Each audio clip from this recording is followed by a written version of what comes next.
নমস্কার বন্ধুরা, আজ আমি আপনাদের জন্য পাঠ করব সুনীল গঙ্গোপাধ্যায়ের লেখা সেই বিখ্যাত উপন্যাস প্রথম আলো। আজ এই উপন্যাসটির দ্বিতীয় খণ্ডের 18তম পর্ব। আজ এই উপন্যাসটি আমি পাঠ করেছি 549 নম্বর পৃষ্ঠা থেকে 555 নম্বর পৃষ্ঠা পর্যন্ত। তো চলুন শুরু করা যাক আজকের উপন্যাস। পত্র পত্রিকায় যাকে দুরন্ত ঝঞ্ঝা আখ্যা দেওয়া হয়েছে, সেই স্বামী বিবেকানন্দ কিন্তু বেশ মুশকিলে পড়ে গিয়েছিলেন। জনপ্রিয়তা ও খ্যাতির কিছু কিছু বিড়ম্বনা তো থাকেই, তা বোঝা যায়। কিন্তু এই তরুণ সন্ন্যাসীটি বুঝতে পারেননি যে তার এই জনপ্রিয়তাকে কাজে লাগাবার জন্য এক শ্রেণীর ব্যবসায়ী তাকে কুক্ষিগত করে ফেলবে।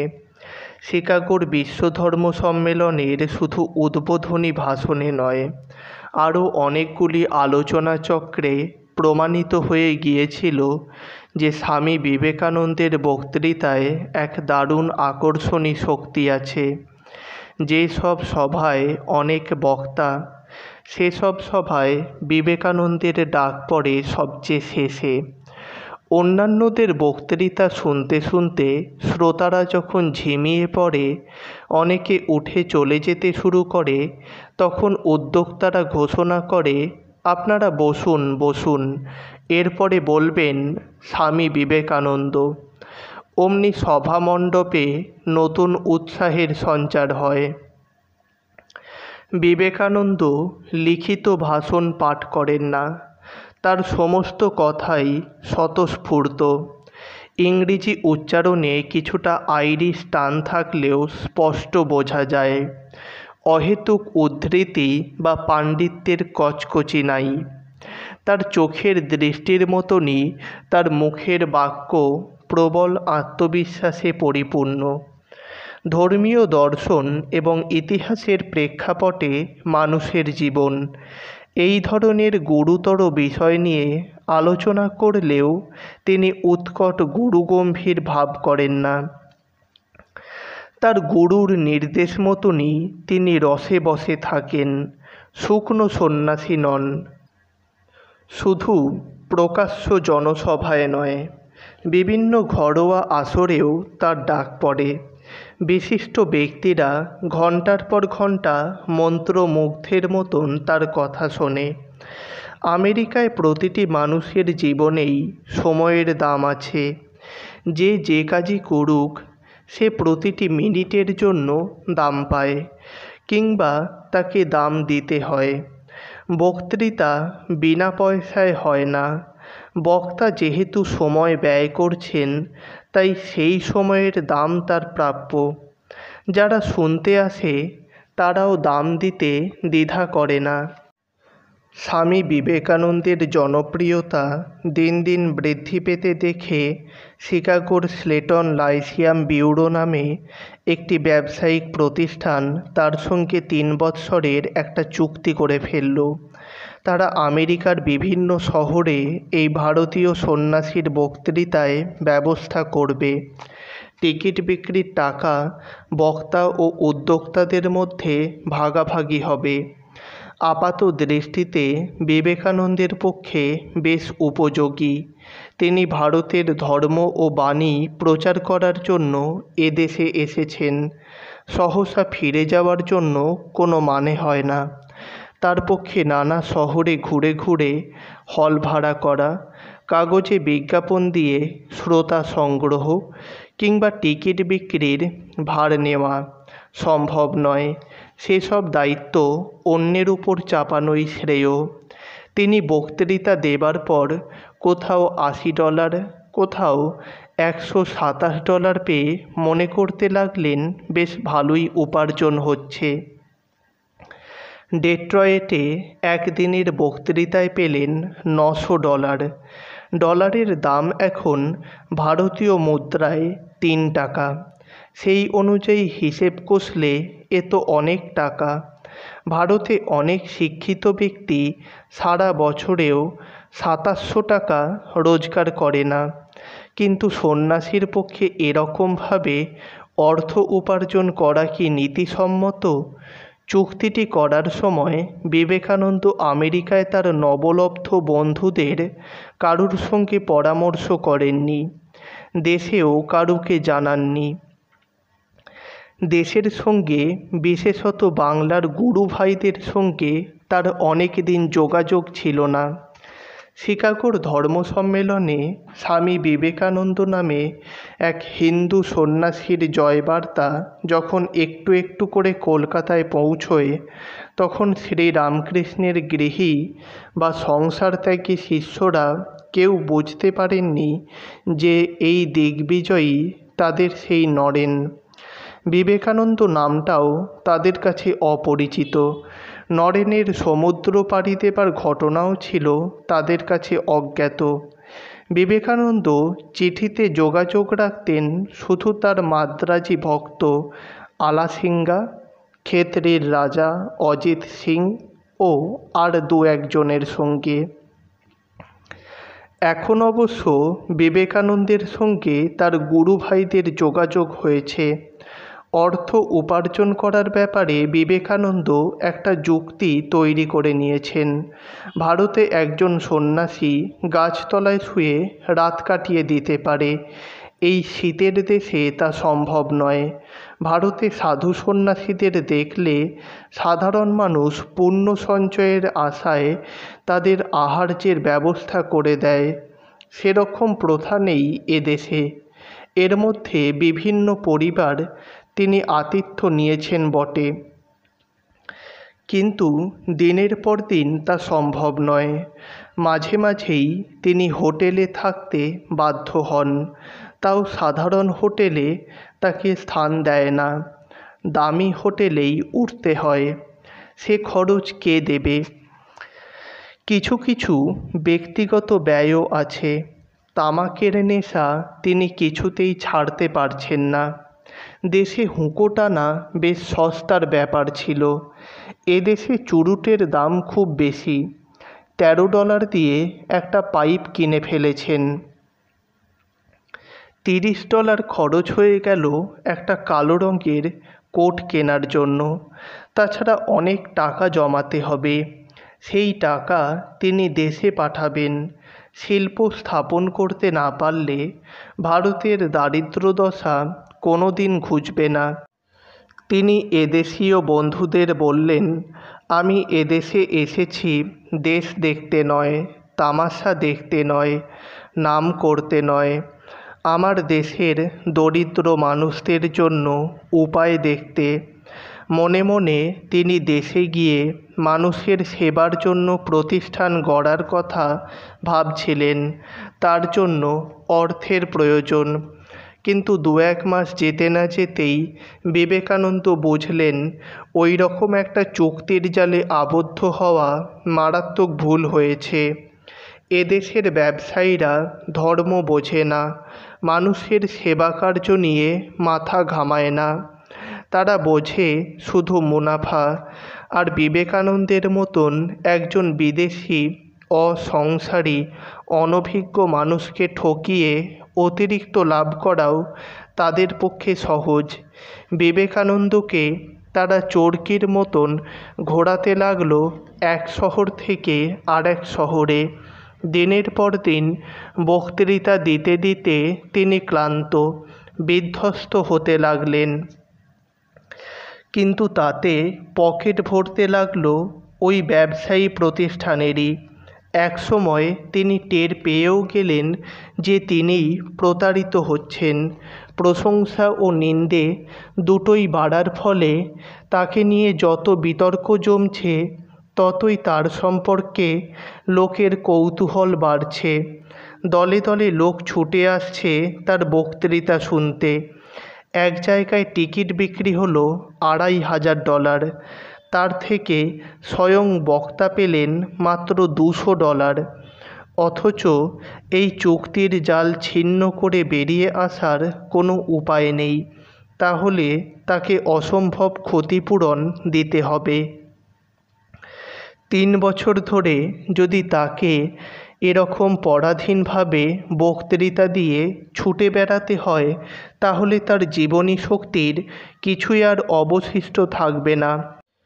শিকাগো থেকে ম্যাডিসন ও মিনিয়াপোলিস, আইওয়া সিটি ও ডিময়েন, মেমফিস, সেখান থেকে একবার শিকাগোয় ফিরে আবার ঘোর শীতের মধ্যে ডেট্রয়েট, ওহাইওর আডা নামে শহর, মিশিগানের বে সিটি ও স্যাগিনো, তারপর দক্ষিণের কিছু কিছু শহরে ঝঞ্ঝার মতনই ঘুরে বেড়াতে লাগলেন এই তরুণ সন্ন্যাসী।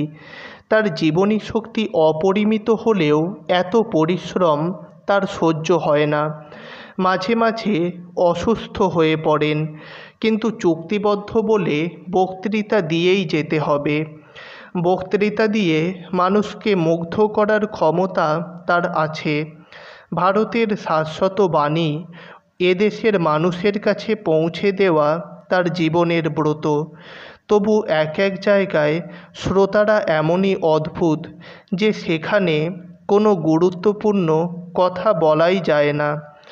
আমেরিকার অধিবাসীরা জাগতিক ব্যাপারে প্রভূত উন্নতি করেছে বটে, কিন্তু অধিকাংশ আমেরিকানই জগৎ সম্পর্কে অতিশয় অজ্ঞ। ভারতবর্ষের মতন এত বড় একটি দেশ সম্বন্ধে দু চারটি খারাপ কথা ছাড়া কিছুই জানে না। সম্রাট অশোক বা আকবর কিংবা রাজা রামমোহনের নাম শুনেছে, এমন লোকের সংখ্যা মুষ্টিমেয়। ভারতীয়রা দরিদ্র, অতিশয় দরিদ্র, এইটুকু তারা জানে। কিন্তু এককালের ঐশ্বর্যময় ভারত এখন কেন দরিদ্র? তাদের জাত ভাইরা যে ভারতের শোষণকারী, তা নিয়ে তারা মাথা ঘামায় না। এই ভারতেরই অনেক মানুষ যে স্বেচ্ছায় সংসারের সুখ সম্ভোগ ছেড়ে সন্ন্যাসীর জীবন বরণ করে, সে সম্পর্কে তাদের কোনো ধারণাই নাই।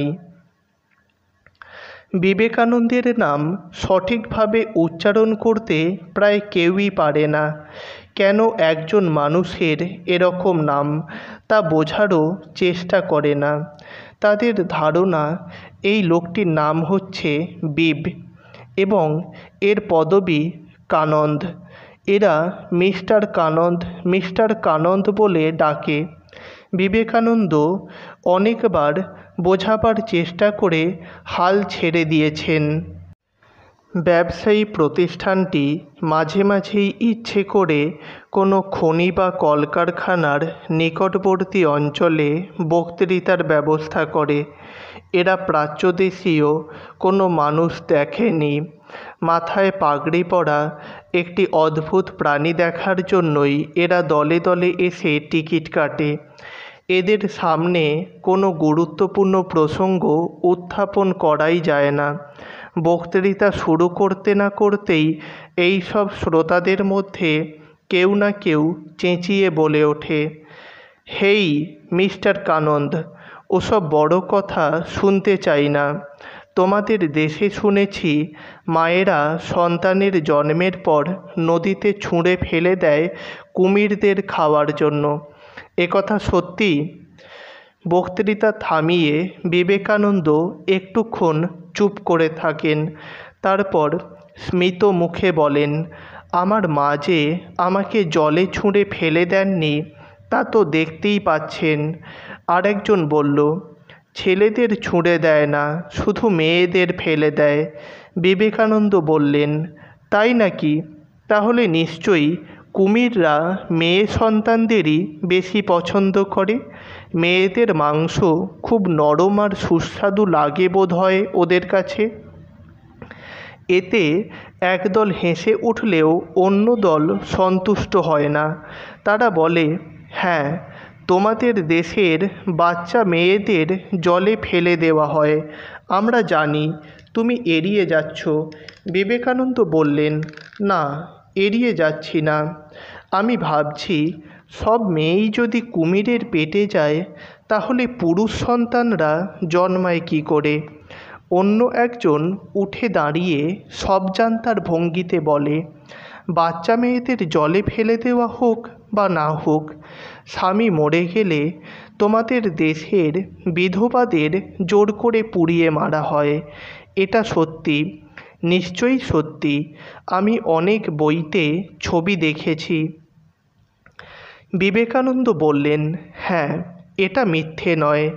এখন আইনত নিষিদ্ধ করা হয়েছে।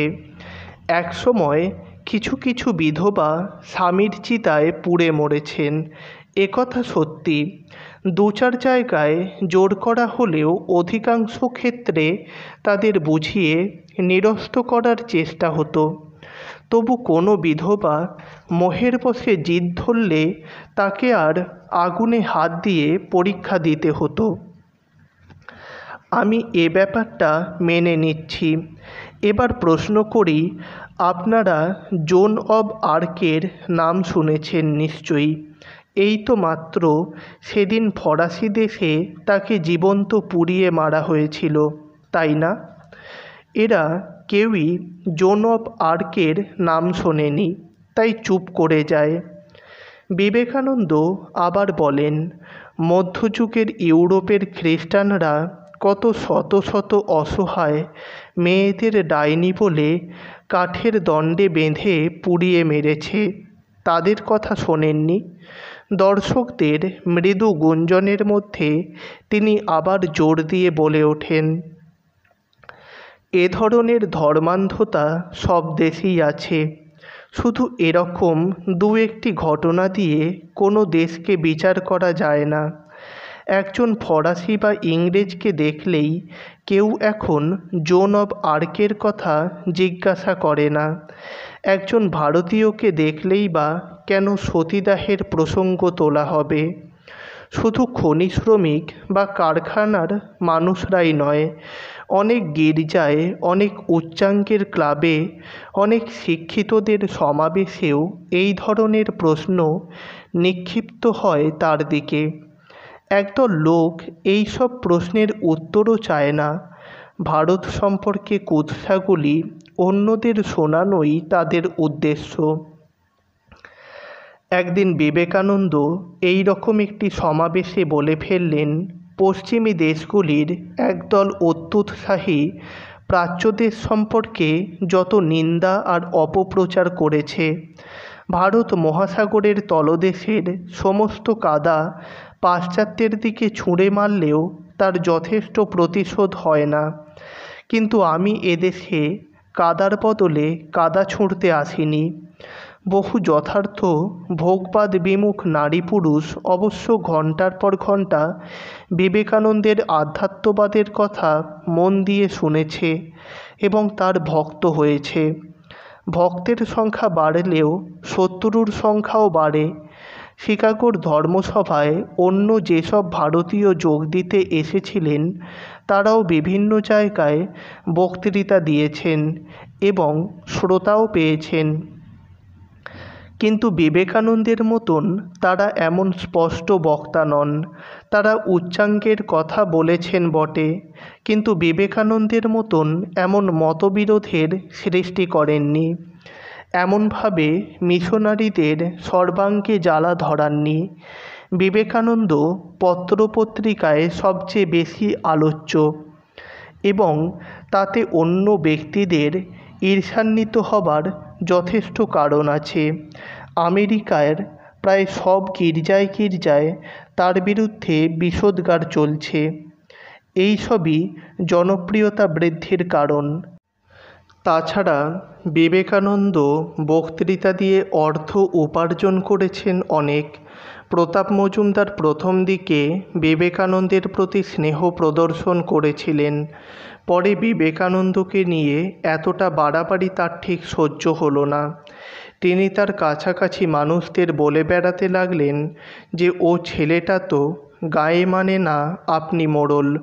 ওর কথাগুলি তো সমস্ত ভারতীয় হিন্দুদের মনোভাবের প্রতিফলন হতে পারে না, কারণ হিন্দু সমাজের পক্ষ থেকে ওকে তো প্রতিনিধি করে পাঠানো হয়নি। ও একটা ভুঁইফোঁড়।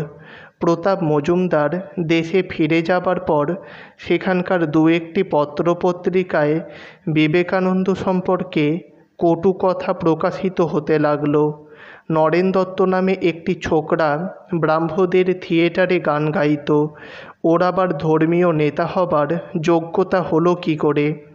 কেশবচন্দ্র সেনও থিয়েটারে অভিনয় করেছেন, তার ধর্মগুরু হতে কোনো আপত্তি ওঠেনি। সে কথা এরা মনে রাখলেন না। বিবেকানন্দ সম্পর্কে আরও বলাবলি হতে লাগল যে সন্ন্যাসীর ভেক ধরে সে আমেরিকায় ব্যভিচারী হয়েছে, সর্বদা চুরুট ফোঁকে, পানাহারের কোনো বাছ বিচার নেই, অখাদ্য কুখাদ্য নারীঘটিত দুর্বলতাও তার আছে। এসব খবর বিবেকানন্দের কাছে এসে পৌঁছয়। তিনি প্রতিবাদ করতে চান না, কিন্তু ব্যথিত হন। তার মনে পড়ে বৃদ্ধা মায়ের কথা। মা শত আপত্তি সত্ত্বেও ছেলেকে ব্রহ্মচারী হতে দিয়েছেন। এই জ্যেষ্ঠ সন্তানটির প্রতি তার অনেক আশা ভরসা। এখন যদি মা শোনেন যে সেই ছেলে দূর বিদেশে গিয়ে অনাচারী হয়েছে, তাহলে তিনি কষ্ট পাবেন। মা কি বিশ্বাস করবেন শেষ পর্যন্ত? আর একজন ভারতীয় এই সময় আমেরিকায় বেশ প্রভাব বিস্তার করেছেন। তিনি একজন মহিলা, সবাই তাকে বলে পণ্ডিত রমাবাঈ। মহারাষ্ট্রের এক ব্রাহ্মণ পরিবারে এই রমাবাঈয়ের জন্ম। তার বাবা তাকে উত্তমরূপে সংস্কৃত শিখিয়েছিলেন এবং যৌবন উদ্গমেই রমাবাঈ উন্নত মেধার পরিচয় দিয়েছিলেন। কলকাতায় এসে তিনি একটি বাঙালি যুবকের প্রেমে পড়েন। সে যুবকটি ছিল অব্রাহ্মণ। এই অব্রাহ্মণ তনয়ের সঙ্গে এক ব্রাহ্মণ কন্যার প্রণয় বিবাহে একসময় বেশ শোরগোলের সৃষ্টি করেছিল। কিন্তু ওদের বিবাহিত জীবন দীর্ঘস্থায়ী হয়নি। যুবকটি অকালে মারা যায়। বিধবা রমাবাঈ কিছুদিন পরে ইংল্যান্ডে চলে আসেন এবং সেখানে আরও বিদ্যাচর্চা করে তার পণ্ডিতা উপাধিটি সার্থক করেন এবং খ্রিস্ট ধর্মে দীক্ষিত হন। দেশে ফিরে এসে তিনি হিন্দু বিধবাদের দুরবস্থা নিবারণের কাজে মন প্রাণ ঢেলে দেন। রমাবাঈয়ের এই সেবামূলক কাজ অবশ্য মহারাষ্ট্রের অনেকে সুনজরে দেখেনি। বিধবা আশ্রম গড়ার জন্য তাকে খ্রিস্টান মিশনারিদের কাছ থেকে অর্থ সাহায্য নিতে হতো এবং মিশনারিদের প্রভাবে অনেক বিধবাই হিন্দু ধর্ম ছেড়ে খ্রিস্ট ধর্ম গ্রহণ করতে শুরু করেছিল। অর্থাৎ এটাই প্রতিভাত হতে লাগলো যে হিন্দু বিধবাদের দুঃখ কষ্ট মোচনের একমাত্র উপায় ধর্মান্তর। মহারাষ্ট্রের গোঁড়া হিন্দুদের এটা পছন্দ হবার কথা নয়। বালগঙ্গাধর তিলক তাচ্ছিল্যের সঙ্গে মন্তব্য করেছিলেন, ওকে সবাই পণ্ডিতা বলে কেন? ওর নাম হওয়া উচিত রেভারেন্ডা রমাবাঈ। আমেরিকায় রমাবাঈয়ের কাজের সমর্থনে ও সাহায্যকল্পে অনেকগুলি কেন্দ্র গড়ে উঠেছিল। রমাবাঈ সার্কল নামে এরকম 55টি প্রতিষ্ঠান। তারা ঘন ঘন প্রকাশ্য জনসভা ও আলোচনাচক্রে ভারতীয় বিধবাদের দুরবস্থার কথা বর্ণনা করে চাঁদা তুলত ভারতে পাঠাবার জন্য। চাঁদা তুলতে গেলে নানা রকম মর্মন্তুদ কাহিনীর অবতারণা করতে হয়। সেই সব কাহিনীর মধ্যে অনেক রগরগে গল্পও এসে পড়ে। শুনতে শুনতে উপস্থিত জনসাধারণ শিউরে ওঠে। তারা মনে করে ভারত এমনই এক বর্বরদের দেশ যেখানে লক্ষ লক্ষ বালবিধবা পুরুষদের পায়ের তলায় নিষ্পেষিত হচ্ছে।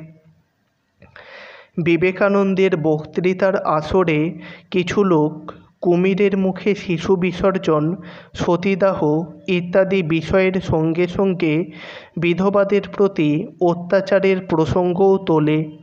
এগুলো তো মিথ্যে হতে পারে না। বিবেকানন্দর স্বদেশবাসীরাই তো এই সব কথা বলছে, শুধু রমাবাইয়ের দল নয়। ব্রাহ্মরাও বলে, বিদেশে এসে স্বদেশের নানান দুর্বলতার কথাই শুধু তুলে ধরা বিবেকানন্দর ঘোর অপছন্দ। নিজের দেশের কিছু কিছু কুৎসিত রীতিনীতির কথা স্বীকার করতে তার লজ্জা নেই। সেই সঙ্গে পাশ্চাত্য দেশগুলিতেও তো কত খারাপ প্রথা আছে, তাও বলা হবে না কেন? যিশুর নামে করুণার বাণী যারা প্রচার করে, সেই খ্রিস্টানরা বর্বর শক্তি দিয়ে এক একটা দেশকে পদানত করেনি? ধর্মের নামে বারবার রক্তগঙ্গা বইয়ে দেয়নি? এই খ্রিস্টানরাই বিজ্ঞানের অগ্রগতিতে বাধা দেননি? গ্যালিলিওকে বন্দি করেছিল কারা? এরাই ভারতে মদ আর চীনে আফিংয়ের প্রথা প্রচলন করেছিল ব্যবসার স্বার্থে। আমেরিকানরা ধনমদে মত্ত হয়ে চূড়ান্ত নীতিহীনতার পরিচয় দেয়, তারাই আবার অন্য দেশের ধর্মান্ধতা ও কুসংস্কারের নিন্দা করে কোন মুখে? বিবেকানন্দ এক এক সময় তীব্র ভাষায় বলে উঠেছেন, হ্যাঁ, আমাদের দেশে ধর্মান্ধতা আছে, কুসংস্কার আছে। আমরা যখন ধর্মান্ধ হই, আমরা জগন্নাথ দেবের বিশাল রথের চাকার সামনে লাফিয়ে পড়ে নিজেরাই নিষ্পেষিত হই, নিজেদের গলায় ছুরি দিই কিংবা কণ্টক সজ্জায় শুই। আর তোমরা যখন ধর্মান্ধ হও, তখন তোমরা অপরের গলায় ছুরি চালাও, অন্যদের আগুনে পোড়াও, তাদের জন্য কণ্টক সজ্জা তৈরি করো। নিজেদের চামড়া তোমরা সাবধানে বাঁচিয়ে চলো। বিধবাদের প্রসঙ্গেও বিবেকানন্দ বললেন, হ্যাঁ, বহুকাল ধরে ভারতের বিধবাদের উপর অত্যাচার করা হয়েছে, তা মিথ্যে নয়, কিন্তু তা বলে অতিরঞ্জন আমি সহ্য করব না। অবস্থা কি কিছু পাল্টায়নি? আইন অনুযায়ী বিধবাদের ব্যক্তিগত সম্পত্তি থাকতে কোনো বাধা নেই। অন্য উত্তরাধিকারী না থাকলে স্বামীর সম্পত্তিতে তাদের জীবন সত্ত্ব থাকে। সমাজের উঁচু শ্রেণীতে বিধবাদের বিয়ে হয় না, কারণ সেখানে পুরুষদের সংখ্যা বেশি, পুরুষের ক্ষমতাও বেশি। কিন্তু নিম্ন স্তরের বিধবাদের আকছার বিয়ে হয়। এখন ঈশ্বরচন্দ্র বিদ্যাসাগরের চেষ্টায় বিধবা বিবাহ কি সারা দেশেই আইনসম্মত হয়নি? উঁচু নিচু যে কোনো স্তরের বিধবাদেরই আবার বিয়ে হতে পারে। বিধবাদের অবস্থা বর্ণনা করার সময় এসব কথাই বা বলা হবে না কেন? রমাবাই চক্রের সঙ্গে বিবেকানন্দের বিরোধ শুরু হয়ে গেল। বিধবাদের অবস্থা যদি অতটা ভয়াবহ ও বীভৎস মনে না হয়, তাহলেই চাঁদা কম ওঠে। সুতরাং ওই বিবেকানন্দ নামে উটকো লোকটা, ভারতে যার নাম কেউ কোনোদিন শোনেনি, এর মুখ বন্ধ করা দরকার। বিবেকানন্দের বিরুদ্ধে অপপ্রচার বাড়তে বাড়তে চূড়ান্ত জায়গায় পৌঁছলো। এমনও বলা হলো যে ওই লোকটা একটা বোহেমিয়ান, আত্মসংযম বলতে ওর কিছু নেই। শ্রীমতী ব্যাগলি শিকাগোর এক বিশিষ্ট পরিবারের কর্ত্রী। তিনি বিবেকানন্দকে কিছুদিন আশ্রয় দিয়েছিলেন। বিবেকানন্দ এমনই দুশ্চরিত্র যে ও বাড়ির একটি যুবতী চাকরানী ওর অত্যাচারে পালিয়ে যেতে বাধ্য হয়। শ্রীমতী ব্যাগলি অবশ্য এই অভিযোগ শুনে আকাশ থেকে পড়েছিলেন। একাধিক চিঠিতে তিনি স্পষ্ট জানিয়ে দিলেন যে ওই অভিযোগ সম্পূর্ণ মিথ্যে তো বটেই। বিবেকানন্দের মতন এমন উন্নত চরিত্রের মানুষ আর তিনি দেখেননি। তার দাসদাসীরা কেউ কোনোদিন তাদের ছেড়ে যায়নি। অভিযোগকারীরা যে তরুণীর নাম করেছে, ওই নামে কারুকে তিনি চেনেন না। ওরকম কোনো দাসীও তার বাড়িতে কখনো কাজ করেনি। অর্থই যত অনর্থের মূল। মিশনারিরাও যে বিবেকানন্দের উপর খড়গহস্ত হয়েছিল, তার কারণ তাদেরও চাঁদা কমে যাচ্ছিল হু হু করে। বিবেকানন্দের বক্তৃতা শুনে অনেকেরই ধারণা হচ্ছিল যে দেশে এমন উচ্চ ধর্মীয় ভাব আছে, সে দেশের মানুষকে ধর্মান্তরিত করার জন্য মিশনারি পাঠাবার কী দরকার। চাঁদার পরিমাণে 1 বৎসরে কমে গিয়েছিল প্রায় 1.5 কোটি টাকা। খ্রিস্টান মিশনারিদের আয় কমে যাচ্ছে, আর বিবেকানন্দ ঘুরে ঘুরে বক্তৃতা দিয়ে প্রচুর ডলার পকেটস্থ করছে। লোকটাকে প্রাণে মারলেও যেন গায়ের ঝাল মেটে না। একজন সন্ন্যাসীকে বাতিল করার শ্রেষ্ঠ উপায় তার চরিত্র হনন। পাদ্রীরা বিভিন্ন পরিবারে বেনামি চিঠি পাঠাতে লাগলো, খবরদার, ওই দুশ্চরিত্র লোকটাকে তোমাদের বাড়িতে স্থান দিও না। অন্যরা ভাবছে বিবেকানন্দ বক্তৃতা দিয়ে অনেক টাকা উপার্জন করছেন, কিন্তু তিনি নিজে যে এ কাজ আর একেবারেই পছন্দ করছেন না তা কেউ জানে না। সার্কাসের ক্লাউনের মতন ব্যবসায়ী তাকে বিভিন্ন জায়গায় ঘোরাচ্ছে, বক্তৃতার পর বক্তৃতা, যেন মুখে রক্ত উঠে আসছে। আবার একটা নতুন শহরে গিয়ে বক্তৃতা দিতে হবে ভাবলেই বিভীষিকা জাগে। রাত্রে ভালো ঘুম হয় না। তন্দ্রাচ্ছন্ন অবস্থায় তিনি পরবর্তী বক্তৃতার বিষয় আওড়ান। চুক্তির হাত থেকে রেহাই পাবার কি কোনো উপায় নেই? বক্তৃতা দেবার সময় শুধু যে উদ্ভট প্রশ্নের সম্মুখীন হতে হয় তাই নয়, অন্যরকম বিপদও ঘটে। একবার পশ্চিমের একটি শহরের বিশ্ববিদ্যালয়ে বক্তৃতার সময় বিবেকানন্দ বলেছিলেন, প্রকৃত সত্যের উপলব্ধি যার হয় তিনি পারিপার্শ্বিকের প্রভাব থেকে মুক্তি লাভ করেন, বাইরের কিছুতেই তিনি বিচলিত হন না। ছাত্রদের মধ্যে ছিল কিছু কাউবয়। তারা ওই কথা শুনতে শুনতে বলল, বটে, তাই নাকি? পরীক্ষা করার জন্য তারা বিবেকানন্দকে নিজেদের র্যাঞ্চে নিয়ে গেল বক্তৃতা দেওয়াবার জন্য। একটা মস্ত বড় কাঠের টব উল্টে দিয়ে বলল, মশাই, এটার উপর দাঁড়িয়ে আপনার ওই সব বড় বড় ভাবের কথা শোনাতে পারবেন? আপত্তি করে লাভ নেই।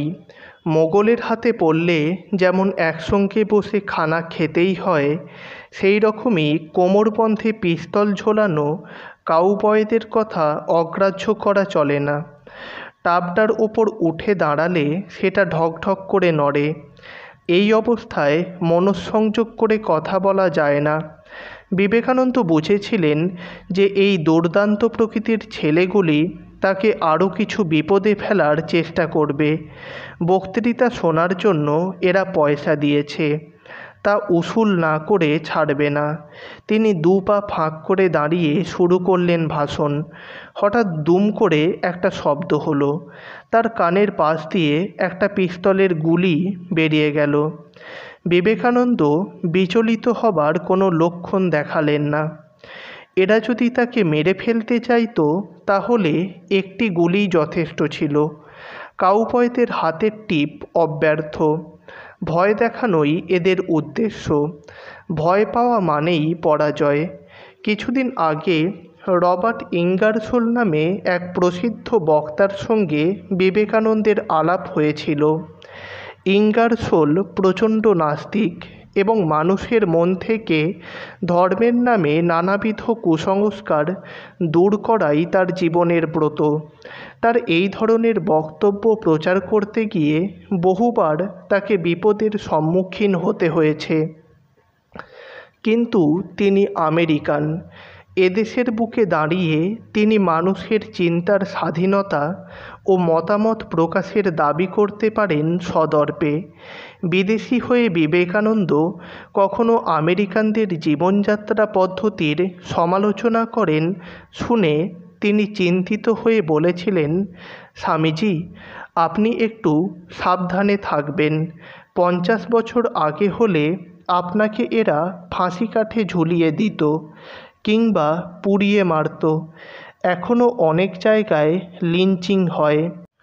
অশ্বেতকায়দের দক্ষিণাঞ্চলে পাথর ছুঁড়ে মারে যখন তখন। বিবেকানন্দ হেসে বলেছিলেন, আমি আপনার মতন ধর্মোদ্দেশী নই।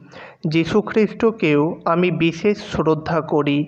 আমাকে এরা মারবে কেন? মুখের একটি রেখাও কুঞ্চিত হলো না। বিবেকানন্দ সেই বেপরোয়া কাউবয়দের সমাবেশ ভাষণ চালিয়ে যেতে লাগলেন। বক্তব্যকে তিনি সাধারণ পর্যায়ে নামিয়ে আনলেন না। তিনি বলতে লাগলেন উচ্চ মার্গের জীবন দর্শনের কথা। এরা কেউ বুঝুক বা না বুঝুক, তিনি বিচ্যুত হবেন না তার কেন্দ্র থেকে।